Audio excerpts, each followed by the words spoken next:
आओ आज अपने the most awaited topic in the most complex topics biochemistry का competitive and non competitive inhibitor enzyme को inhibitor उसको हम बनाते हैं और हम ट्राई करेंगे इतना सिंप्लीफाई करने का कि अगर इस वीडियो को आप एक बार देख लोगे, ज़्यादा से ज़्यादा 2 बार देख लोगे, तो फिर सारे मैक्सिमम प्रीवियस ईयर के क्वेश्चन और आने वाले क्वेश्चन आप आराम से सॉल्व कर पाओगे और कभी कन्फ्यूज़न नहीं रहेगा आपको। उस हिसाब से हम एकदम इजी लैंग्वेज में और कुछ भी ऐसा याद ना रखना पड़े, उस हिसाब से इसे रिप्रेजेंट करेंगे ताकि क्या है कि ये कॉम्प्लेक्स टॉपिक्स जो मुझे पूरी MBBS की पढ़ाई में नहीं समझ में आया वो आपको समझ में आ जाए। तो अब यहाँ पर सिंपल चीज़ है कि भाई कॉम्पिटिटिव इनहिबिटर मीन्स कंपटीशन हो रहा है यहाँ पे इनहिबिट करने के लिए। किसको इनहिबिट करने के लिए? एंजाइम को इनहिबिट करने के लिए कंपटीशन हो रहा है। अब कौन कंपटीशन कर रहा है? यहाँ पे कंपटीशन कर रहा है सबस्ट्रेट, जो आगे जाके प्रोडक्ट में कन्वर्ट होगा। तो अब अगर किसी चीज़ में कंपटीशन हो रहा है तो कंपटीशन तो वही चीज़ों में होता है जो लगभग सेम रहे या कॉम्पीट वही करते हैं। अगर आप सेम काम कर रहे हो तो आपका दूसरी काम वाले से, जैसे आप भी अगर क्लिनिक चला रहे हो तो कोई बाजू में क्लिनिक चला रहा है, आप अगर हॉस्पिटल चला रहे हो तो बाजू में कोई और हॉस्पिटल है, आप अगर कोई बिज़नेस कर रहे हो तो बाजू में कोई सेम बिज़नेस है तो मोस्टली कंपटीशन। या फिर अगर आप 12th साइंस पढ़ रहे हो तो कोई और बच्चा 12th साइंस पढ़ रहा है, तो मोस्टली जो कंपटीशन होता है वो सेम स्ट्रक्चर में, सेम जगह पर होता है और सेम चीज़ों को जो कर रहे होते हैं वहाँ से होता है। तो उससे आप ये चीज़ याद रख सकते हो, जो बहुत बार MCQ में आता है, कि जो इनहिबिटर होता है वो क्लोजली रिजेंबल करता है सबस्ट्रेट से। आप समझ सकते हो कि भाई अगर कोई बिजनेस कर रहा है तो वो दूसरे सेम बिजनेस करने वाले से ज़्यादा कंपटीशन करेगा। तो यहाँ पे जो इनहिबिटर सबस्ट्रेट से कंपटीशन कर रहा है एंजाइम पे अटैच होने के लिए, एंजाइम की एक्टिव साइट पे अटैच होने के लिए, तो यहाँ पे मैक्सिमम वो सेम ही लगेगा एंजाइम को, कि एंजाइम भूल खा जाएगा, मिस्टेक कर लेगा कि ये सबस्ट्रेट है या इनहिबिटर है, उसे पता ही नहीं चलेगा। ठीक है, तो ये एक पहली चीज़ हो गई कि inhibitor closely resembles the substrate. ठीक है, दूसरा इनहिबिटर सबस्ट्रेट के साथ कंपटीशन करेगा, एक्टिव साइट पे करेगा।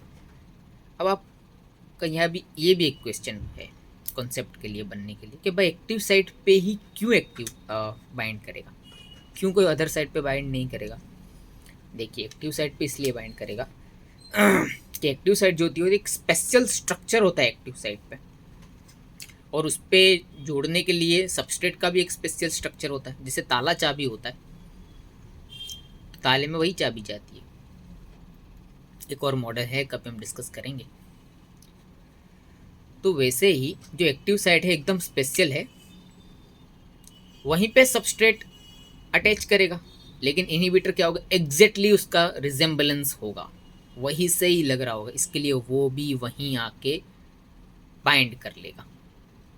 ठीक है, अब क्या होगा, वो बाइंड तो कर लेगा, कोई डमी चीज़ें, कोई फेक चीज़ें लग सेम रही है, अंदर से सेम नहीं है, तो रिएक्शन होगा? ऑब्वियसली रिएक्शन नहीं होगा, क्योंकि फिक्स कर लेगा सही से वो, लेकिन एंजाइम का काम तो नहीं हो पाएगा। इसके लिए क्या होगा कि कैटालिसिस नहीं होगा, और उसी की वजह से जो है Vmax अपना कम होगा कॉम्पिटिटिव इनहिबिटर में। पर यहाँ आपको याद रखना है कि सिर्फ शुरुआत के स्टेज में Vmax कम होगा। क्यों कम होगा? क्योंकि सबस्ट्रेट की जगह पे इनहिबिटर अटैच कर लेगा, एंजाइम को पता ही नहीं चलेगा। जैसा सबस्ट्रेट दिख रहा होगा वैसे एंजाइम दिख रहा होगा, वो उसकी एक्टिव साइट पे आके अटैच कर लेगा, लेकिन कैटालिसिस होगा नहीं, तो Vmax कम होगा। लेकिन अगर आप किताबों में पढ़ोगे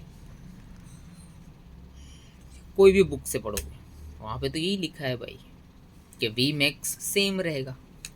अब यहाँ पे दो डाउट्स आते हैं। एक कि भाई अगर इनहिबिट जो है यहाँ पे इनहिबिटर अटैच हो जाता है तो वी मैक्स कम हो रहा है, ठीक है।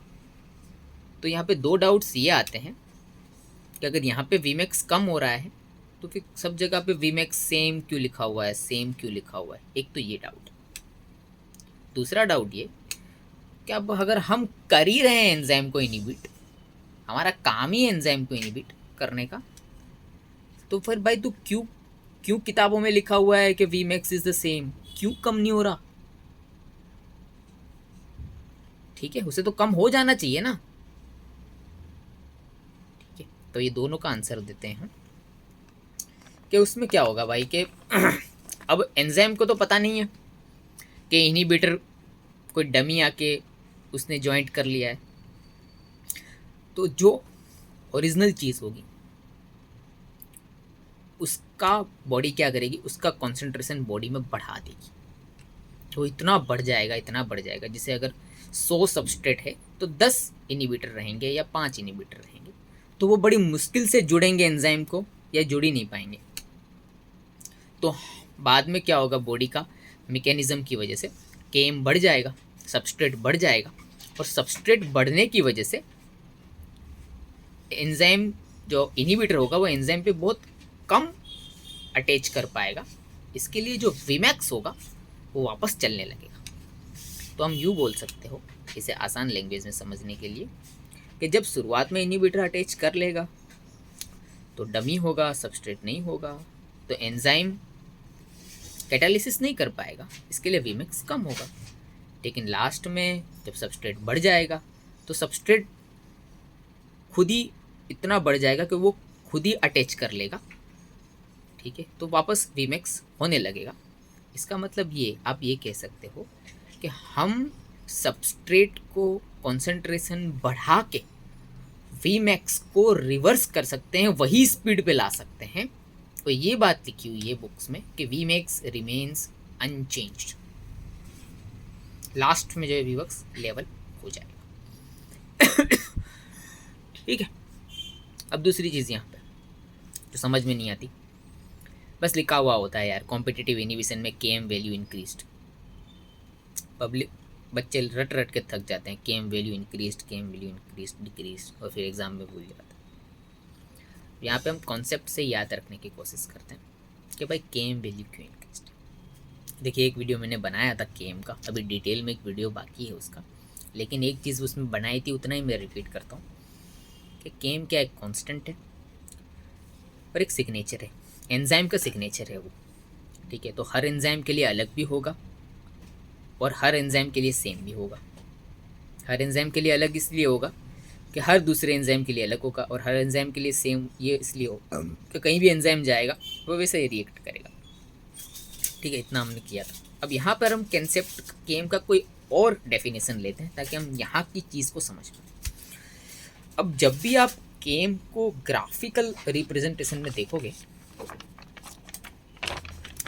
तो आपको केएम हमेशा सबस्ट्रेट की लाइन पे ही मिलेगा, आपको कभी वेलोसिटी पे नहीं मिलेगा। तो इसका मतलब ये है कि केएम इनडायरेक्टली या डायरेक्टली जहाँ भी रिप्रेजेंट करता है तो वो सबस्ट्रेट को रिप्रेजेंट करता है, ठीक है। और यहाँ पे केएम क्यों बढ़ रहा है? यहाँ पे केएम इसलिए बढ़ रहा है कि पहले सबस्ट्रेट थे, फिर उसके इनहिबिटर आया, इनहिबिटर भी वैसा ही था, तो क्या पॉपुलेशन बढ़ गया, फिर वीमैक्स कम हुआ, तो वीमैक्स को कंटिन्यू करने के लिए और सबस्ट्रेट बढ़ाया गया ताकि वीमैक्स वापस अनचेंज्ड हो जाए। तो डायरेक्टली इनडायरेक्टली हमने क्या किया, सबस्ट्रेट बढ़ा। और यहाँ पे आप ऐसे ही समझिए कॉम्पिटिटिव इनहिबिशन में कि केएम क्या है, सबस्ट्रेट ही है। हाँ, सबस्ट्रेट ही समझिए। तो यहाँ पे पॉपुलेशन बढ़ रही है तो केएम बढ़ रहा है। वीमैक्स को कम होना चाहिए था, वीमैक्स को कम होना चाहिए था। देखिए यहाँ पे थोड़ा कम है वीमैक्स, लेकिन लास्ट में आते आते वीमैक्स सेम हो गया। क्यों? सबस्ट्रेट बढ़ गया, एंजाइम बाइंडिंग साइट, ठीक है। अब और कोई चीज़ है जो हाँ, वीमेक्स रिमेन्स अनचेंज्ड, वो हमने क्लियर कर लिया, क्योंकि सबस्ट्रेट बढ़ जाएगा तो वीमेक्स वापस लेवल हो जाए।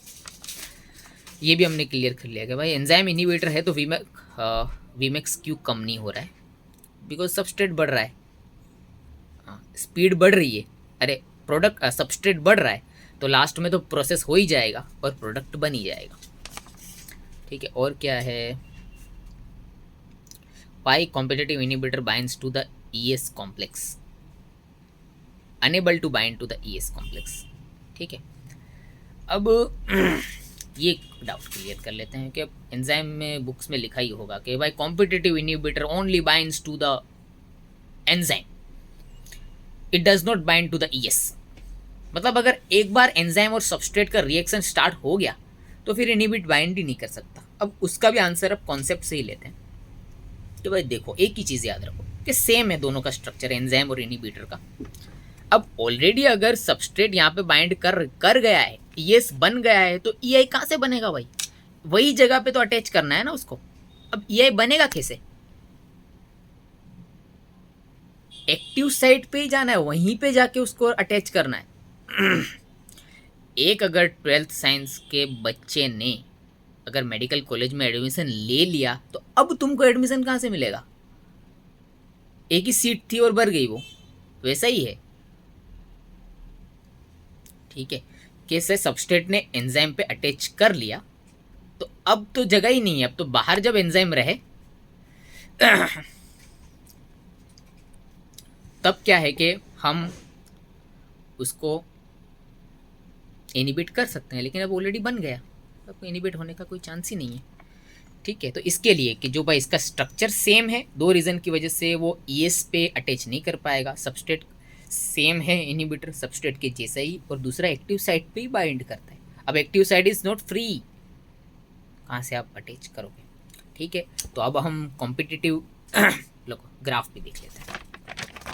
ये देख लीजिए ग्राफ क्या है, ग्राफ को बहुत डाउट्स होते हैं, कुछ भी नहीं है यार, कुछ डाउट्स जैसा ही। ये सबस्ट्रेट और स्पीड, जैसे जैसे सबस्ट्रेट बढ़ता जाएगा, ठीक है, तो हम बोलते जाएंगे केम बढ़ता गया, यहाँ पे सबस्ट्रेट आया फिर इनहिबिटर आया, सेम सब एक जैसा ही है, फिर वापस सबस्ट्रेट आया वीमेक्स को कवर करने के लिए, तो केम बढ़ता गया। और स्पीड तो फिक्स ही रहेगी भाई, क्योंकि एंजाइम की एक ताकत है, कैपेसिटी है, उससे ज़्यादा वो काम नहीं करेगा। हाँ, स्पीड कम होगी, क्यों कम होगी शुरुआत में क्योंकि सबस्ट्रेट की जगह पे इनहिबिटर अटैच कर लेगा, और इनहिबिटर डमी है, फेक है, कोई ड्रग है, उसका वो काम नहीं है, लेकिन गलती से वहाँ अटैच हो गया। 12 साइंस के स्टूडेंट को मेडिकल कॉलेज में एडमिशन लेना था, इसकी जगह पे 12th कॉमर्स के बच्चे ने एडमिशन ले लिया। अब बताओ वहाँ पे पढ़ पाएगा वो कुछ, हाँ बायोकेमिस्ट्री उसके समझ में आएगा, अगर समझाया भी गया तो कुछ समझ में आएगा, वैसा ही है। ठीक है, कि भाई शुरुआत में स्पीड कम होगी, लेकिन फिर कितना भी सबस्ट्रेट बढ़ेगा, स्पीड तो है, शुरुआत में स्पीड कम होगी, क्योंकि भाई 12 साइंस की जगह पे 12th कॉमर्स के बच्चे ने एडमिशन ले लिया, लेकिन फिर जैसे ही पता चलेगा कॉलेज वालों को तो फिर उसे हटा देंगे वो, और 12 साइंस के जो ओरिजिनल जो गलती होगी, मिस्टेक हुई होगी, उसे सही कर देंगे, तो वापस पढ़ाई शुरू हो जाएगी, तो वापस वीमेक्स जो है सही हो जाएगी। इसका मतलब ये कि इस इनहिबिटर में कंपनसेशन के बाद वीमेक्स इक्वल रहता है। हाँ, पॉपुलेशन बढ़ जाएगी, इसके लिए केम बढ़ा रहेगा। ठीक है, तो ये आप देख लीजिए, Km is increased and Vmax no change. Video थोड़ा बड़ा हो गया, लेकिन ज़रूरी था। अब हम ट्राई करेंगे 1 मिनट में उसे कॉम्पिटिटिव इनहिबिटर्स को रिवाइज करने के लिए। देखिए भाई क्या होगा कि सबसे पहले इनहिबिटर जो है क्लोजली रिजेंबल करेगा सबस्ट्रेट को, सबस्ट्रेट के जैसा ही है। दूसरा क्या करेगा, एक्टिव साइट पर ही बाइंड करेगा, ठीक है, और कोई साइट पे बाइंड नहीं करेगा, और बाइंड कर लेगा तो फिर उसके बाद कैटालिसिस नहीं होगा, EI जो कॉम्प्लेक्स बनेगा एंजाइम इनहिबिटर का, कोई कैटालिसिस नहीं होगा। ठीक है, केम वैल्यू बढ़ती जाएगी, क्योंकि एंजाइम भी सबस्ट्रेट भी वैसा ही है, इनहिबिटर भी वैसा ही है। वीमेक्स शुरुआत में कम होगा, फिर वीमेक्स लेवल हो जाएगा। और क्या है, एक्टिव साइट फ्री नहीं है यहाँ पे। ठीक है, इसका मतलब ये है कि केम बड़ा और वीमेक्स सेम।